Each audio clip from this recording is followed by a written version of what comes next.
I'm falling in love. Now, here's the thing. If you know me by now, you know I never quite like to hide anything. So I feel like the conversation I've just had with my guests off air needs to happen on air today. So I thought, you know what, this is actually a really interesting topic because... I think she's amazing. One story that really caught my attention this week. My story relates to a particular TV It's going to take away a lot of jobs. Week in Review.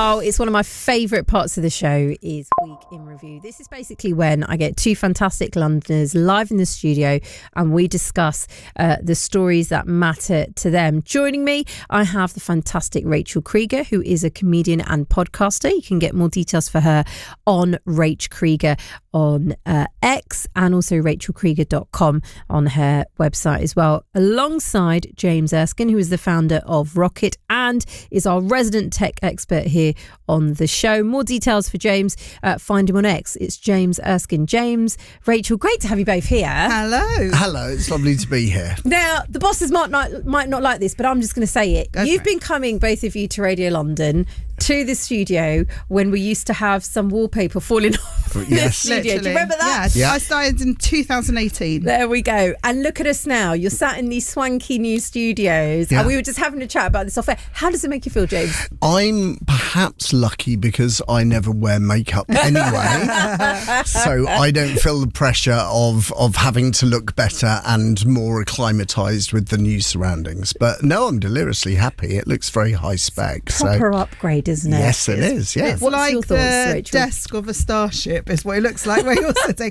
It's very fancy. I like being treated like someone who could be in a fancy place, but also feel like I'm likely to trip over and destroy a very expensive piece of machinery. And also like the joy of coming on the radio is that you can kind of wear what you want and look how you want and you still sound lovely on air.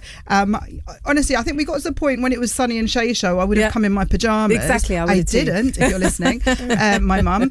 But yeah, now I feel a bit underdressed for the occasion. Well, I mean, that's the other thing, because the team's noticed I've obviously got a blazer. Do you know about how many blazers I'm digging out now? Because I'm like, right, I need to look the part if people are going to see me. But fundamentally, though, I can assure both of you, at the crux of it, it's still Shay on BBC London. So we're going to have blunders. I may not get the mics right, but that's what it's all about, even though we've got spotlights and it's a brand new studio. Okay. Thank goodness for the spotlights. I hope they're like filters as well. Yes, well, we're surrounded by purple lighting in here, so I feel like we'll get a bit of a filter, won't we? I'd like to be a cat. Well, I can put the request in. How does that sound, Rachel? Now, as always, both of you dig deep, I've got to say, because I was looking at some of these stories today and I was thinking, how have some of these passed us by? Let's delve straight into it then, shall we? I'm going to go with your story first, Rachel. This is from the BBC, actually. A woman gets a reply about a job application 48 years on. I had to double take when I read this. Tell us more. So I love this story. So a woman applied for a job. Her name's Tizzy Hodson. She applied for a job as a stunt biker, a motorcycle stunt rider in January 1976. It was her absolute dream job. She was desperate for the job, never heard anything back. And the letter has just recently turned up. Yeah. And it's so interesting, not least because when you read a story like this, you assume the next thing's going to be, and because I never got a reply, I went on to just become a librarian, or, you know, there's nothing wrong with being a librarian, but, you know, do something very calm, because that's such a dramatic job. But in fact, it didn't really hamper her career, because she went on to do like the most unbelievable things. She moved to Africa. She worked as a snake handler. Wow. She worked as a horse whisperer. She learned to fly and became an aerobatic pilot and a flying instructor. So she did all these incredible things. And she said when she applied for this stunt rider job, you know, she'd really thought and crafted this letter, not telling them she was female in case that put anyone off because of, you know, the patriarchy, telling them she doesn't worry about breaking bones because she's used to breaking bones. And it was just, you know, that was the end of that. She never heard anything back from them, and it suddenly reappeared. And I had like a couple of thoughts about this. Go on. one was, they said that the reason it never got delivered is because it slipped down the back of a drawer in the post office. And who hasn't used that excuse for why you haven't sent something, like where something's gone? It slipped down the back of a drawer. But also, if anyone was following my social media during the Edinburgh Fringe, you'll know that the first almost 10 days were very traumatic due to things not being delivered, not just for me, but a number of performers. Our flyers didn't arrive to market our shows. Oh dear. And this thing of waiting for a delivery, you know, we're so used to instant gratification now. You send an email, it's there 1 second later.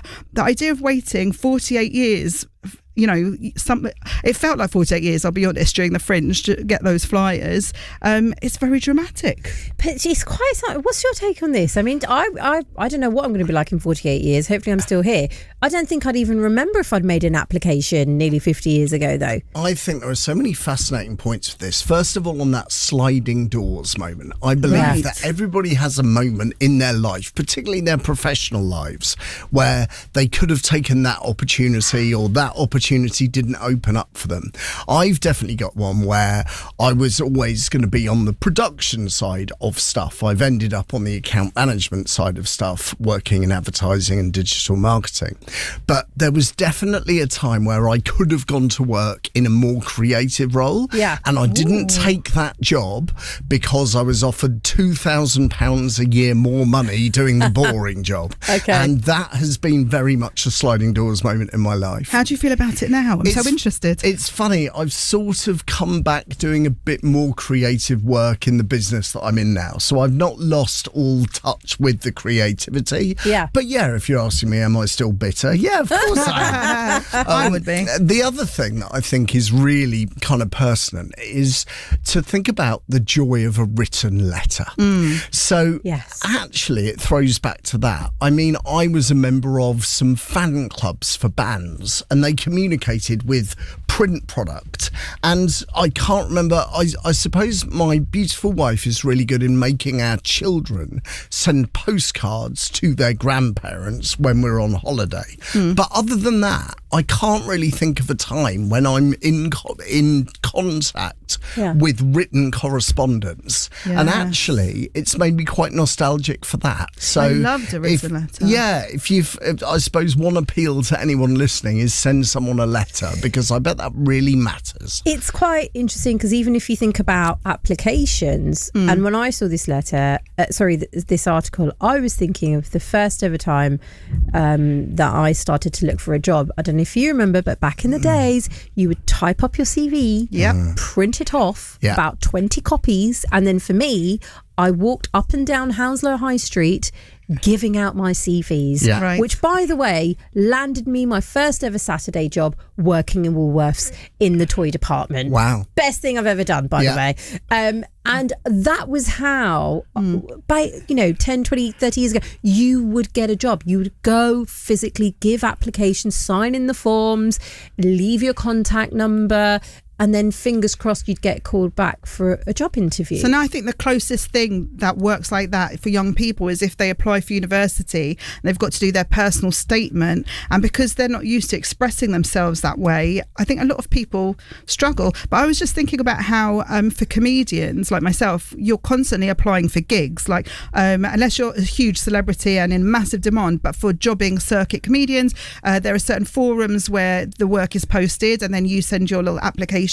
And there's a comedian, James Cook, he's a friend of mine, very, very funny guy, look him up, but he made a very triggering little film during lockdown, which is a comedian typing the email to apply for a gig and the different ways you're typing it to make yourself sound brilliant and available, but also I'm not too available, I am in demand, and how you phrase it. And I think there is something about the thinking through of letter writing that little video shows. I'll share it afterwards. Please do. Do you think we've lost the art of writing letters and writing applications and writing CVs, James?